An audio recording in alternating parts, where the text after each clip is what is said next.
আসসালামু আলাইকুম এভরিওয়ান, সবাই কেমন আছেন? আশা করি সবাই খুব ভালো আছেন। আজকে আমি তৈরি করব লাউয়ের কাবাব। প্রথমেই আমি লাউটা ভালো মতো খোসা ছাড়িয়ে নিয়েছি। এটা আপনারা গ্রেটারে গ্রেট করেও নিতে পারেন। আমি পাতলা করে স্লাইস করে নিয়েছি। নিয়ে নিচ্ছি আলু কুচি। এখানে 3টা পরিমাণ আলু নিয়েছি।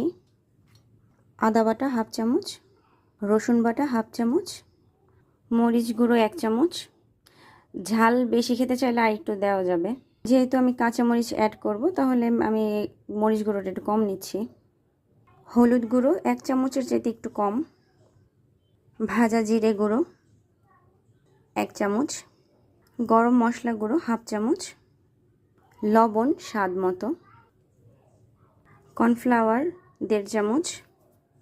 1 কাপ পরিমাণ পেঁয়াজ কুচি। 6-7টা কাঁচামরিচ আমি কুচি করে নিয়েছি। বাইন্ডিংয়ের জন্য আমি ময়দা নিয়ে নিয়েছি 1 কাপ পরিমাণ।